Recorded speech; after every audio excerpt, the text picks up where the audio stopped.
Comienza A las Fuentes de la Fe en Tierra Santa, un programa dirigido por el Padre Francesco Voltaggio.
Queridos amigos de Radio María, hola a todos, Shalom Lekulechem, Salam Ilal Jemi', paz a todos vosotros desde Jerusalén, Tierra Santa. Hoy continuamos con el esquema cronológico que hemos estado siguiendo durante varios años. Ya hemos tratado la transfiguración de Jesús en el Monte Altísimo, el Monte Tabor, y hoy, por así decirlo, bajamos del monte con Jesucristo y trataremos de un evento narrado por los evangelios sinópticos, es decir, Mateo, Marcos, Lucas. Proclamaremos ahora el Evangelio según San Mateo, el capítulo 17, desde el versículo 14. Cuando volvieron a donde estaba la gente, se acercó a Jesús un hombre que de rodillas le dijo: Señor, ten compasión de mi hijo, que es lunático y sufre mucho. Muchas veces se cae en el fuego o en el agua. Se lo he traído a tus discípulos y no han sido capaces de curarlo. Jesús tomó la palabra y dijo: Generación incrédula y perversa, ¿hasta cuándo estaré con vosotros? ¿Hasta cuándo tendré que soportaros? Traédmelo. Jesús increpó al demonio y salió. En aquel momento se curó el niño. Los discípulos se acercaron a Jesús y le preguntaron aparte: ¿Y por qué no pudimos echarlo nosotros? Les contestó: por vuestra poca fe. En verdad os digo que si tuvierais fe como un grano de mostaza, le diríais a aquel monte: trasládate desde ahí hasta aquí, y se trasladaría, y nada os sería imposible. Esta clase de demonios solo se expulsa con la oración y el ayuno. He elegido proclamar el Evangelio de Mateo. Es muy interesante porque, como ya he adelantado, los otros dos evangelistas de los evangelios sinópticos, es decir, Marcos y Lucas, narran este evento y lo sitúan precisamente aquí, después de la transfiguración de Jesús y antes del segundo anuncio de la muerte y resurrección de Jesucristo. Marcos en el capítulo 9 cuenta este episodio en nada menos que 16 versículos, mientras que Mateo lo cuenta en solo 7 versículos. Esto significa que Marcos usa mucho más detalles. Marcos, de hecho, es un evangelio particularmente interesado en el poder de Jesús sobre los demonios. Y, por ejemplo, el primer milagro en Marcos es precisamente la expulsión de un demonio en la sinagoga de Cafarnaum. Esto es el primer milagro según Marcos, y es interesante porque me he detenido en esto en episodios anteriores, y Marcos subraya en particular la incomprensión de los discípulos. Es decir, según el Evangelio de Marcos, se presenta este viaje de Jesús a Jerusalén. Claro, lo hacen los tres evangelistas, pero Marcos subraya precisamente una sección del Evangelio que se llama en Tehodó, es decir, en camino o en la vía, y en esta vía, en este camino de Jesús hacia Jerusalén, están los tres anuncios de la pasión y resurrección por parte de Jesús. a los que sigue una incomprensión de los discípulos, porque hemos dicho que es un camino iniciático donde los discípulos deben descubrir su poca fe y ser iniciados cada vez más en el misterio de Jesucristo, en su identidad, que se revelará plenamente en la cruz, según el Evangelio de Marcos. Lucas, por su parte, también narra este evento muy interesante con detalles médicos, es decir, subraya el estado de este muchacho y por lo tanto evidencia en particular a Jesús como taumaturgo, como sanador. También en Lucas obviamente está presente el elemento de la fe, pero según la tradición el autor del Evangelio es Lucas, es decir, un médico, entonces subraya este poder inmenso de Jesús para curar, para sanar a este muchacho. Mateo, como he dicho, narra este evento en solo 7 versículos, pero Mateo, aún más de los otros evangelistas, insiste en la fe. De hecho, aquí hemos escuchado en el Evangelio de Mateo que Jesús hace una catequesis mientras están en camino a Jerusalén, y es una catequesis sobre la fe. Jesucristo da una palabra sobre la fe importantísima que sigue a este milagro que realiza por su poder. Además de Marcos, también Mateo evidencia la incredulidad de los discípulos, pero Mateo subraya en particular el cansancio, por así decirlo, de Jesús. Se detiene en esta frase: «Oh generación incrédula y perversa, ¿hasta cuándo estaré con vosotros? ¿Hasta cuándo tendré que soportaros?». La destacaremos después. Pero en Mateo Jesús es sobre todo el nuevo Moisés, o sea, cumple la figura de Moisés, porque es Moisés quien pronuncia frases similares a esta en el libro de los Números, que quisiera citar de inmediato. También Moisés sube al monte. No es casualidad que en la transfiguración de Jesús aparezcan Moisés y Elías, y al descender del monte Sinaí, Moisés encuentra que el pueblo, junto con Aarón, se ha postrado ante el becerro de oro. Así que aquí hay un paralelo con la vida de Jesús, entre la vida de Jesús y la vida de Moisés. Jesús en el Evangelio de Mateo desde el principio es el cumplimiento de Moisés, el nuevo Moisés, cuidado, no en el sentido de una sustitución, sino que cumple plenamente la figura de Moisés, porque en la tradición judía el segundo redentor, el nuevo redentor, es decir, el Mesías, debe realizar los mismos prodigios y aún más que el primer redentor, así llamado en la tradición judía, es decir, Moisés. Y luego precisamente hay un paralelo en esta frase de Jesús que comienza diciendo: ¿hasta cuándo? También Moisés debe decir esto al menos 3 veces, ¿hasta cuándo?, dirigido al pueblo. Por ejemplo, en Números 14:11, ¿hasta cuándo me tratará sin respeto este pueblo? ¿Y hasta cuándo no creerán en mí, después de todas las señales que he realizado en medio de ellos? Y aquí hay también otro elemento paralelo, porque aquí tenemos el tema de la fe y de las señales o de los signos que Moisés realiza, claro, por el poder de Dios, así como Jesucristo por su mismo poder realiza estas señales, estos signos. Y por tercera vez, poco después, en Números 14:27, Moisés dice: ¿hasta cuándo soportaré esta comunidad malvada que murmura contra mí? He aquí pues el cansancio del profeta, el cansancio de Moisés, y también el cansancio de Jesús, por así decirlo, porque ciertamente Jesús en su infinita misericordia nunca se cansa de nosotros, pero es verdad también que nuestros pecados pesan, nuestra falta de fe tiene un peso, es algo serio, no es una broma. Por eso Jesucristo dice esta frase aparentemente muy fuerte: ¿hasta cuándo estaré con vosotros? ¿Hasta cuándo tendré que soportaros? Es verdad que Jesucristo nos soporta, nos lleva, nos ha cargado sobre sus hombros, y también podemos decir sí, que nos soporta.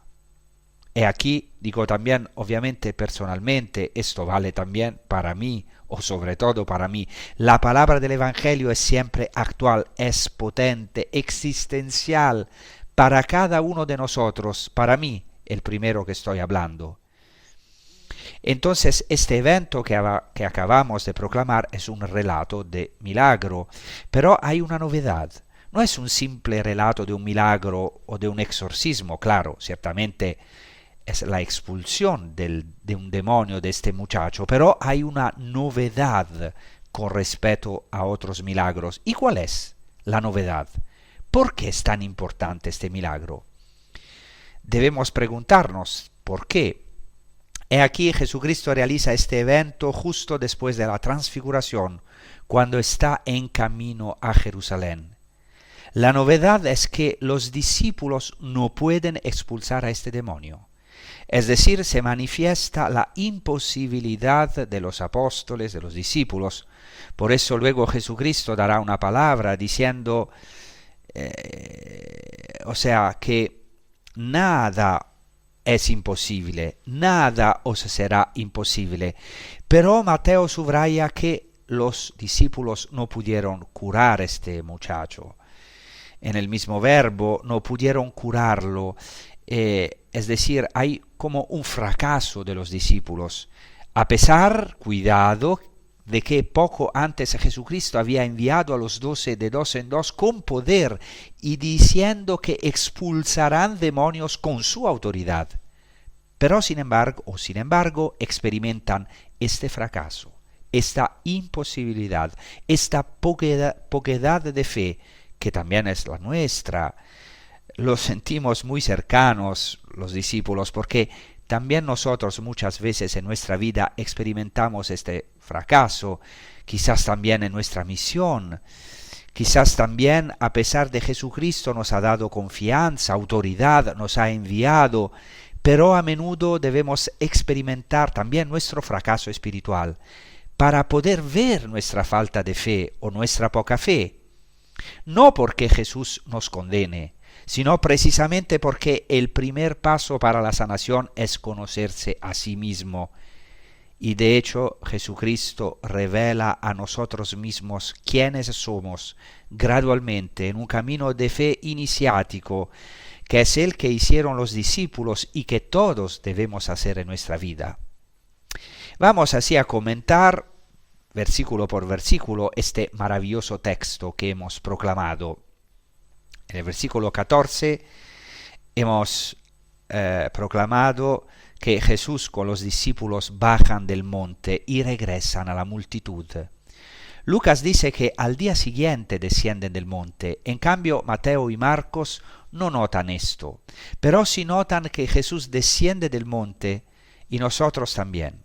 Debemos descender del monte Tabor, descender en nuestra vida del monte de la transfiguración, aunque quisiéramos quedarnos con Jesús, experimentando siempre esta belleza, esta unión profunda, este paraíso.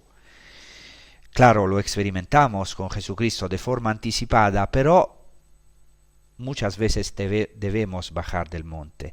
Bajar del monte significa ir a la multitud, tocar los sufrimientos profundos de las personas. De hecho, el Evangelio de Mateo subraya el sufrimiento de este muchacho y de hecho del sufrimiento del padre en sus palabras que dice: Señor, ten piedad de mi hijo, es epiléptico y sufre mucho. He aquí el gran sufrimiento. Entonces se baja de la transfiguración a las heridas, las que luego deberá tomar sobre sí Jesucristo, que será considerado un maldito, un endemoniado. Y Jesús baja del monte hacia la multitud, y Marcos y Lucas subrayan que es una gran multitud, como hemos dicho, así como Moisés baja del monte Sinaí. En Éxodo 32:1 se dice que el pueblo, viendo que Moisés tardaba en bajar del monte, se reunió alrededor de Aarón, y aquí vemos también el fracaso de Aarón, primero sumo sacerdote y estrecho colaborador de Moisés, hermano de Moisés, así como los 9 apóstoles que se quedaron abajo mientras los 3 subieron, los 3 apóstoles privilegiados. Y estos 9 experimentan este fracaso, que no pueden, no tienen poder sobre este sufrimiento, sobre este demonio que tormenta a este muchacho. Y así en el libro del Éxodo 32:7 el Señor dice a Moisés: ve, baja, porque tu pueblo que sacaste de la tierra de Egipto se ha pervertido. Es interesante que aquí el Señor no lo llama mi pueblo, sino tu pueblo. Es decir, carga en cierto sentido a Moisés con este peso. Y Moisés deberá tomar el peso de este pecado, aunque no lo haya cometido él, y deberá luego volver a subir al monte otra vez 40 días y 40 noches para impetrar, orar y obtener la expiación para este pueblo. Entonces se debe bajar del monte y por lo tanto hay que enfrentar a la multitud. Se debe también bajar hacia el fracaso, al fracaso de la cruz, lo que experimentará también Jesucristo, que triunfará a través del rechazo, a través justamente del fracaso. Ahora vamos a rezar con un canto que se titula Creo en ti, Señor, justamente porque después de este evento de la expulsión del demonio de este hijo, Jesucristo hace una maravillosa catequesis sobre la fe. Gracias.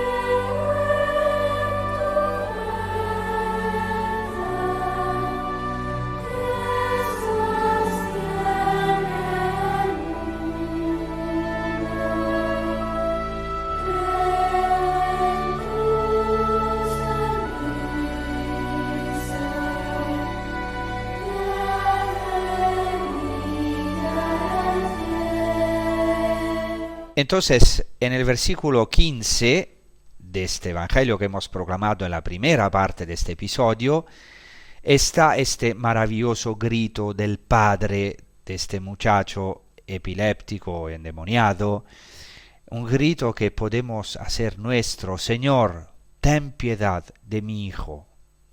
Se usa el verbo propio de la misericordia. Dice este padre, eleison. De hecho, existe el término eleos, que en griego es misericordia, que es una traducción del hebreo rachem, rachameni, ten misericordia de mí.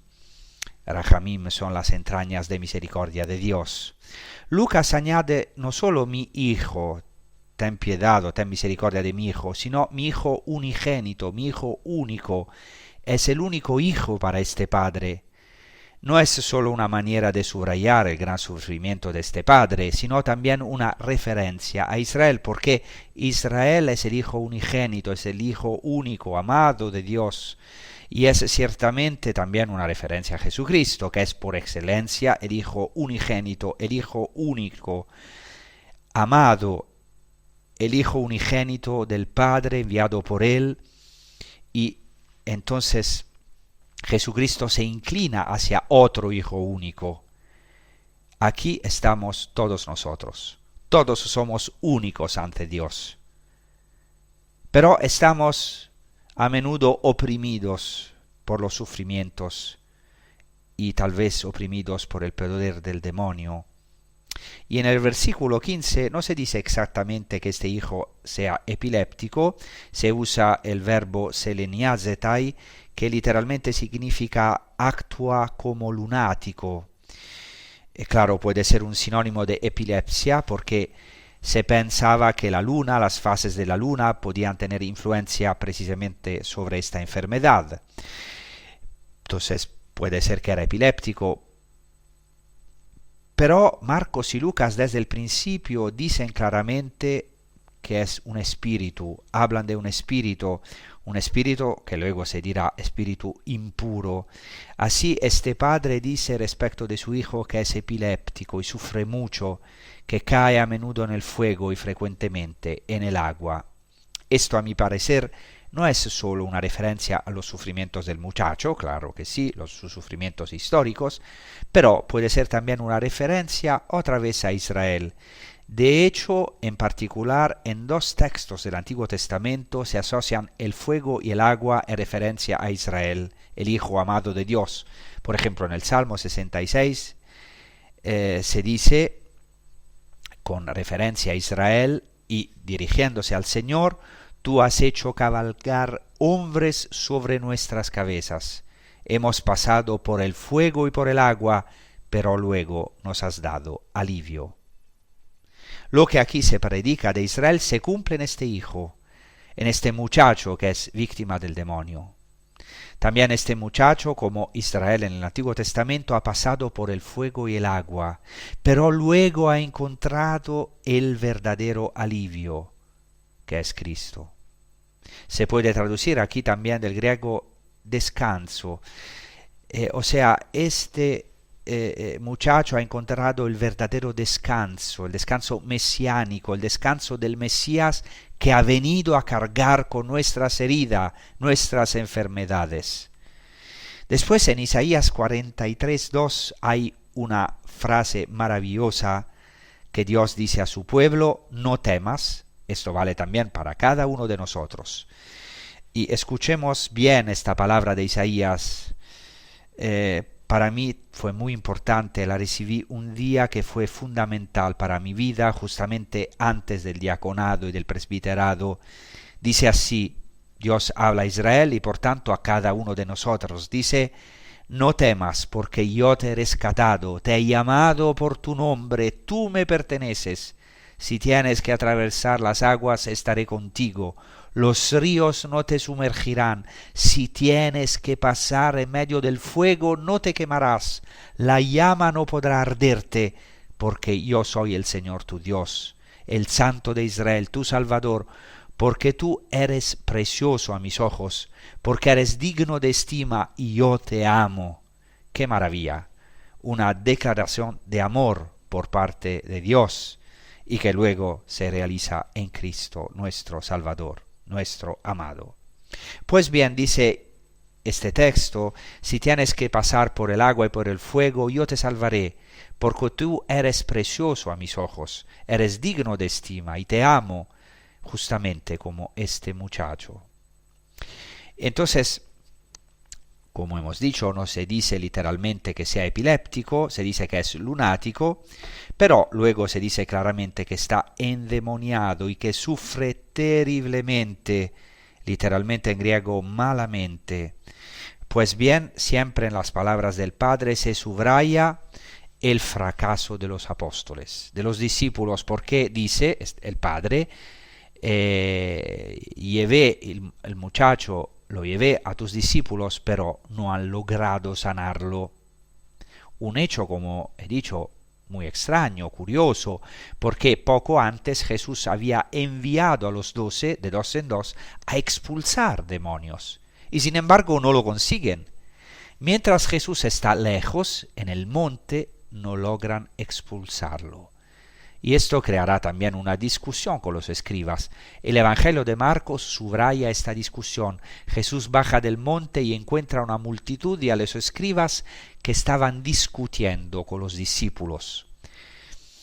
Así se subraya este fracaso, esta dificultad. Jesucristo está lejos y algunas veces en nuestra vida nos parece o lo sentimos lejos.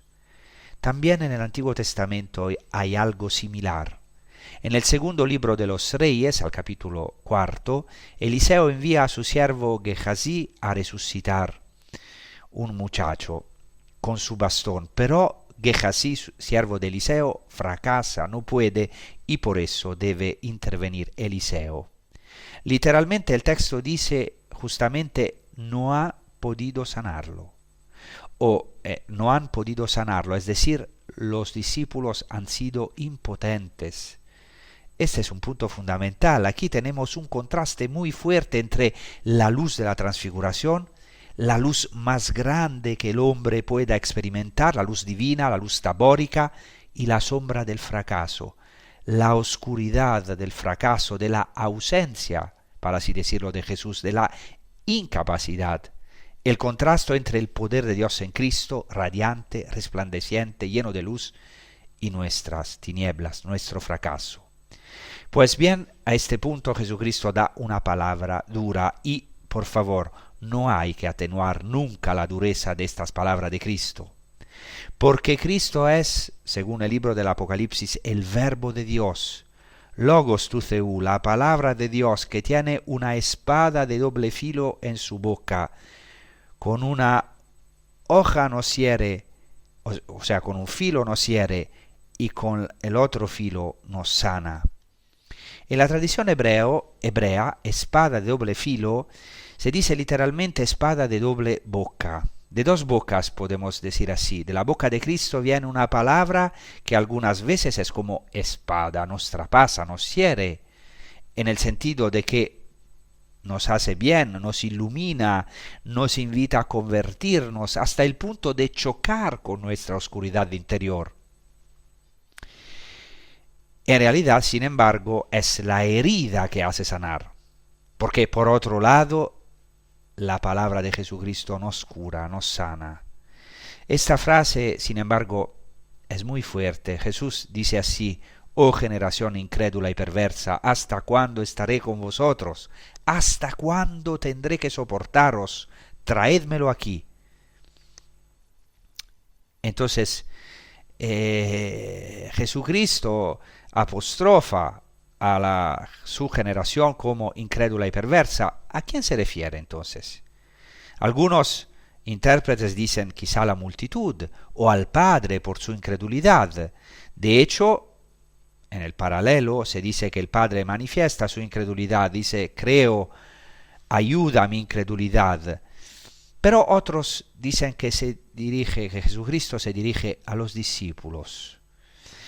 Bueno, Jesucristo usa este término, generación incrédula y perversa, para referirse a todos, a los escribas, al padre del muchacho, a los discípulos y también a nosotros. Somos una generación incrédula y perversa. Jesucristo ha tenido que decirlo varias veces. Por ejemplo, poco antes, en el mismo Evangelio de Mateo, al capítulo 12, Jesús ha dicho: una generación malvada y adúltera pretende un signo, pero no se le dará ningún signo, sino el signo del profeta Jonás. Así también aquí Jesucristo cumple el Antiguo Testamento. Y Moisés, en su cántico al final del libro del Deuteronomio, al capítulo 32, dice: prevaricaron contra él, contra Dios, no son sus hijos por sus manchas, es una generación tortuosa y perversa. Así es llamado el pueblo y por tanto aceptámoslos también nosotros. Jesucristo claramente sabía la Torá de memoria, o sea, los primeros 5 libros de la Biblia, que siguen siendo fundamentales para los judíos. Los repiten continuamente, lo proclaman, los tienen en los labios. Veyehegeyo man valaila, lo meditarás, lo rumiarás, se dice, meditarás, rumiarás la Torá, el libro de la Torá día y noche. Así que Jesucristo la conocía de memoria. Y se dice en el libro de los Números, justamente en la Torá, en el Pentateuco: ¿hasta cuándo? Dice Moisés, lanza esta exclamación: ¿hasta cuándo soportaré esta comunidad malvada que murmura contra mí? Esta expresión ¿hasta cuándo?, ad matai, en hebreo es muy importante. Se dice de dos modos, especialmente ad matai, es decir, ¿hasta cuándo? Es una verdadera lamentación, un lamento que hacen los profetas, una lamentación que hace Dios mismo. Aquí se manifiesta también algo que luego deberá vivir Cristo en su pasión, la incomprensión. ¿Hasta cuándo estaré con vosotros? Es verdad, Cristo es el Emmanuel en hebreo, Dios con nosotros, pero también es verdad que este Dios con nosotros se enfrenta al rechazo. Por eso también en el Antiguo Testamento varios personajes dicen esta frase o hacen esta pregunta ¿hasta cuándo? Moisés, Josué también dirá esta frase ¿hasta cuándo? Elías el profeta dirá a los israelitas ¿hasta cuándo cojearéis sobre dos pies? Que es nuestro problema, es decir, un poco Dios, un poco los Baalim, es decir, nuestros ídolos, nuestra indecisión, nuestra incredulidad, nuestro no apoyarnos en esta roca firme que es Dios. De hecho, en la tradición, en el Antiguo Testamento, fe, en hebreo, viene del verbo amán, que significa apoyarse en algo sólido como sobre roca firme. Y nosotros somos expertos en apoyarnos un poco aquí, un poco allí, expertos en ir por dos vías, como dice Elías al pueblo de Israel. Esto lo reprende Elías, dice, ¿hasta cuándo seréis así? ¿Hasta cuándo? Hoy también el Señor nos lo dice a nosotros, ¿hasta cuándo cojearéis sobre dos pies o con dos pies? Y Jeremías, el profeta, dirá a Israel, ¿hasta cuándo te irás vagabunda o hija infiel? Después en los Salmos se usa a menudo esta exclamación. La usa también el orante frente a Dios, ¿hasta cuándo, Dios, seguirás olvidándome? Hay este diálogo sobre esta expresión, ¿hasta cuándo? O sea, por un lado Dios la dirige a nosotros. Por otro lado, el orante, así de libre, porque la Biblia no es moralista, se la dice a Dios, ¿hasta cuándo, Señor, seguirás olvidándome? ¿Hasta cuándo tendré que ver violencia y opresión? Gritará el profeta Habacuc. Pues bien, podríamos dar muchos ejemplos. También la sabiduría en el libro de los Proverbios dice a los inexpertos, a los necios, a los impíos, que tantas veces somos nosotros, ¿hasta cuándo, necios, amaréis la necedad?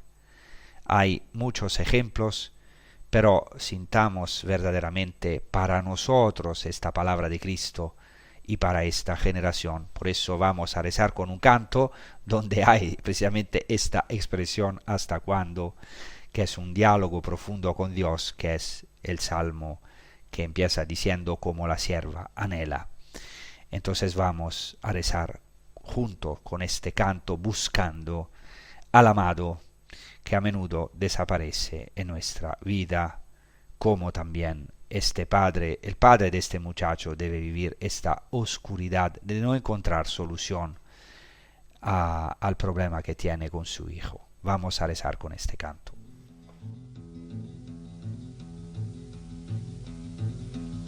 Como la cierva anhela las corrientes de agua, así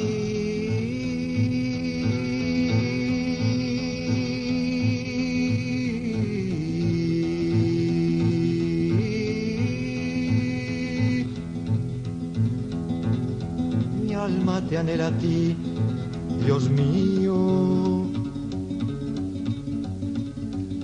Mi alma tiene sed de Dios, del Dios vivo. ¿Cuándo podré ver el rostro de Dios?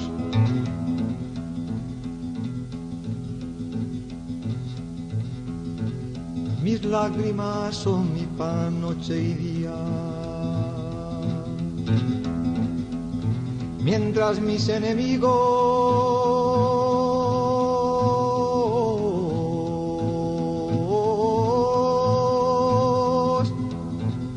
me dicen todo el día, ¿dónde está tu Dios? ¿Dónde está tu Dios? ¿Dónde está tu Dios?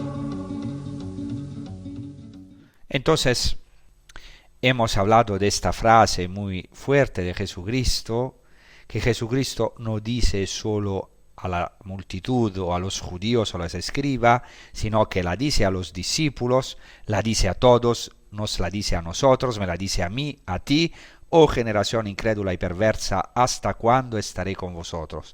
¿Hasta cuándo tendré que soportaros? Pues bien, ¿hasta cuándo tendremos la gracia de nosotros que somos los creyentes entre los oyentes de tener a Cristo? No es un derecho que tengamos, es una gracia. ¿Hasta cuándo Cristo tendrá que soportarnos? No podemos tener esta seguridad absoluta de que tendremos para siempre con nosotros a Cristo. No podemos abusar de su presencia.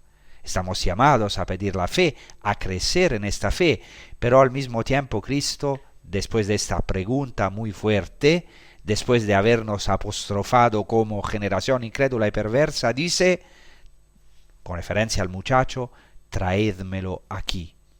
El Señor nos ama y no nos rechaza, no nos paga mal con mal, no nos da ojo por ojo, diente por diente, sino que nos llama así, responde a nuestro rechazo con su acogida, responde a nuestra incapacidad con su poder.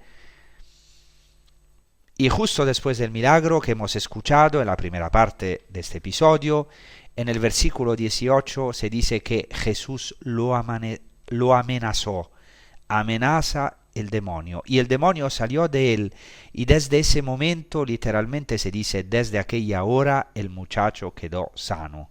Y en el versículo 19, los discípulos se acercan a Jesús aparte.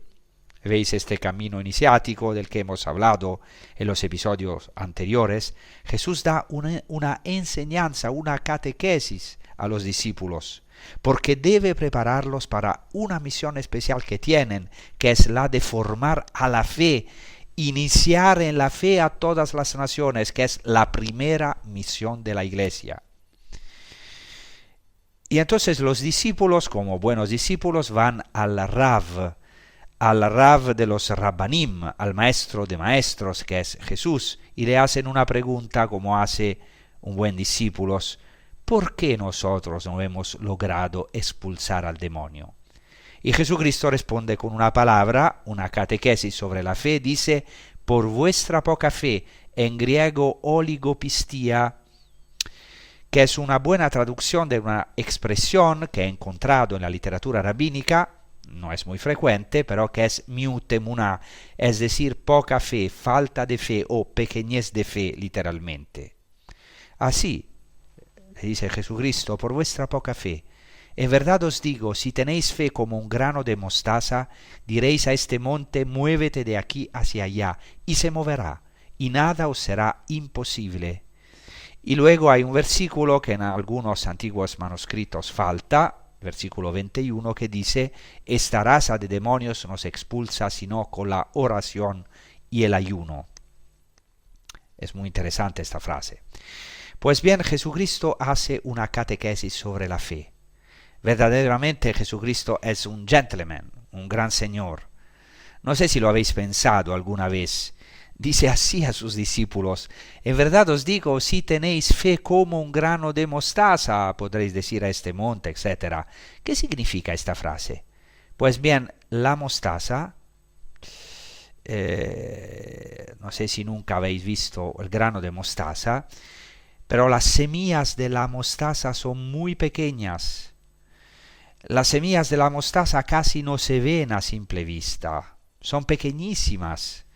Es frecuente aquí en Tierra Santa encontrar esta planta, impresiona verla en la mano. Es un puntito negro que casi no se ve y sin embargo se convierte en un arbusto que puede alcanzar los 2 metros, incluso a veces los 3 metros de altura. Y de hecho Jesucristo toma el granito de mostaza, en hebreo gargila jardal, y lo toma como símbolo privilegiado del reino de los cielos. El reino de los cielos es como un granito de mostaza, que es el más pequeño de todas las semillas, pero pues una vez crecido es tan grande que se convierte en un árbol y las aves del cielo pueden posarse entre sus ramas, es decir, pueden encontrar refugio, amparo. Este es el reino de los cielos en nosotros. Algo que parece insignificante, pero que en realidad tiene una potencia enorme, un potencial inmenso. Dentro de nosotros está el reino de los cielos, la semilla del bautismo, este dinamismo, esta potencia enorme, infinita del bautismo que debe crecer y que verdaderamente puede crecer y está llamada a crecer, a convertirse en un árbol, tanto que las aves del cielo, es decir, todos los hombres, los que pasan, incluso los más lejanos, incluso los que se sienten más perdidos, pecadores, puedan verdaderamente encontrar refugio entre las ramas. Pues bien, de este árbol que es el reino de los cielos en nosotros. Es interesantísima esta expresión de Cristo. Dice, si tenéis fe como un grano de mostaza, diréis a este monte, muévete de aquí hacia allá, y se moverá, y nada os será imposible. Que estaba diciendo que Jesucristo es un gentleman, un gran señor, porque para convencer a los apóstoles que no tienen fe, no le dice no tenéis ni fe, ninguna fe o poquísima fe, le dice si tenéis fe como un grano de mostaza, o sea, no llega vuestra fe hasta este granito de mostaza. Y dice, si tenéis fe como un grano de mostaza, diréis a este monte, muévete de aquí hacia allá, y se moverá, y nada os será imposible. ¿Cuál es este monte? Es clarísimo. Hay que leer los evangelios no como perícopas, o sea, como branos sueltos, como pasajes aislados, sino en el contexto de todo el evangelio. Hemos dicho que Jesús está bajando, ¿y de dónde? Del monte de la transfiguración. Según la tradición es el monte Tabor, pero, ciertamente aquí Cristo habla del monte de la transfiguración y da una palabra sobre la fe que mueve montañas y mueve el monte de la transfiguración, porque Jesús ha bajado del monte y está hablando, diréis a este monte, es el monte de la transfiguración, lo que significa que la fe puede transportar el monte Tabor, el monte de la transfiguración, a cualquier lugar. Por eso nada nos será imposible. Aunque después de haber bajado de este monte, Jesús va hacia Jerusalén, hacia el rechazo, hacia la oscuridad, pero hay esta luz tabórica, la luz divina de la transfiguración. Para quien tiene fe, esta luz está en todo lugar, incluso en lo más oscuro, incluso en lo que no comprendemos de nuestra vida. Es verdad, sufrimos, es verdad, muchas veces sufrimos terriblemente, es verdad, debemos atravesar momentos en los que parece que Jesús está ausente, experimentar nuestro fracaso, nuestra incapacidad, algunas veces también frente a los demonios, a nuestros demonios, pero allí está Cristo con su luz. Así la fe nos permite, porque la fe es una gracia, no es un esfuerzo, la fe nos permite de ver la resurrección de Cristo en la oscuridad. Claro, es una gracia, pero implica nuestra adhesión libre, claramente. El poder de la fe nos permite irradiar de luz aquello que es también más oscuro en nosotros y en el mundo y en los demás. Entonces, la respuesta a nuestro fracaso, algunas veces al fracaso de la Iglesia. Claro, la Iglesia está fundada sobre Jesucristo, es santo, es santa y tiene un poder enorme también hoy, el poder de perdonar los pecados. Pero es verdad que luego los hombres de iglesia, los hombres y las mujeres de iglesia, y muchas veces nosotros experimentamos como los discípulos este fracaso. Pero la respuesta a nuestro fracaso es una sola, la fe. Y en el próximo episodio voy a profundizar sobre la fe en el trasfondo de la tradición judía y luego cómo Cristo realmente vino a cumplir el Antiguo Testamento y también toda la tradición judía. Y en la tradición judía, en la literatura rabínica, la fe no es solo un reconocimiento de la existencia de Dios. La fe no es solo reconocer la existencia de Dios, sino tener confianza en Él, abandonarse en Él, confiar en Él. Dice el profeta Isaías, si no tenéis fe, no tendréis estabilidad, seréis como veletas al viento. Vendrá el viento, vendrá la tempestad, pero seréis barridos porque no tenéis estabilidad. Y según el Talmud de Babilonia, el Tratado Shabbat 97a, Israel es un pueblo de creyentes que son hijos de creyentes. Y hay un dicho muy interesante de dos rabinos, vamos a hablar más de esto en el próximo episodio, pero voy a anticipar algo. Hay dos rabinos, los más importantes de la época de Jesús, que son Hillel y Shammai, y se dicen esta frase, que Israel es un pueblo de creyentes que son hijos de creyentes. Y dice otro rabino que la fe en mí, dice Dios, que su padre Abraham manifestó, merece que yo abra el mar para ellos. Es decir, para Israel, Abraham tuvo fe en Adonai, en el Señor, y el Señor se lo acreditó como justicia. Es importantísima esta frase.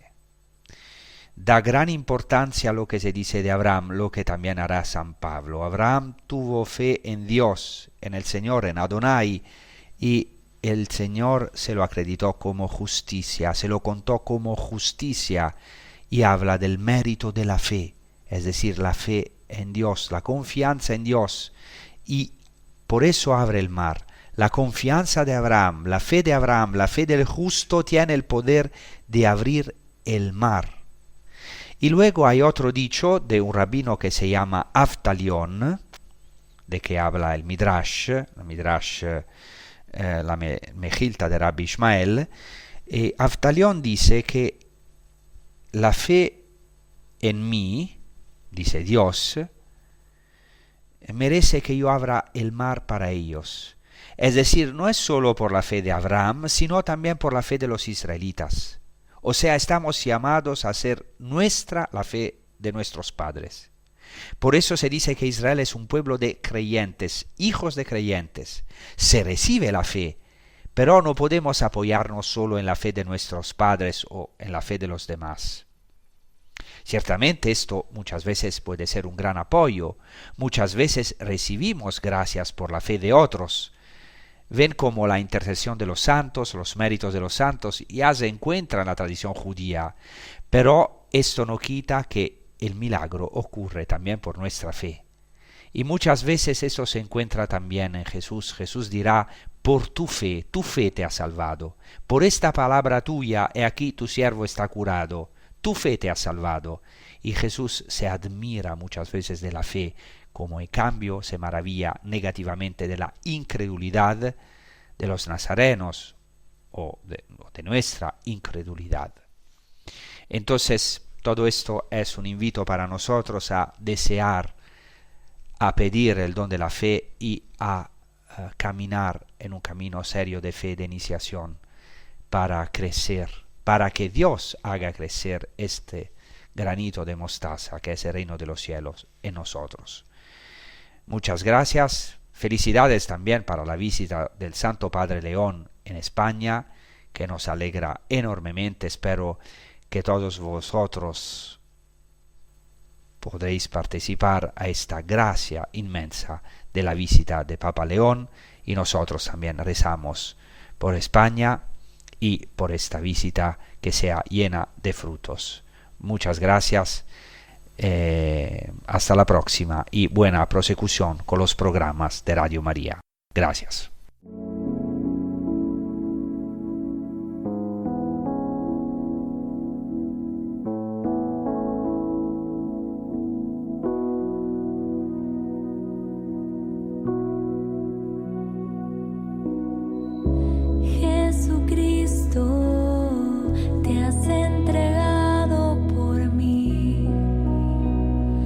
Por mí,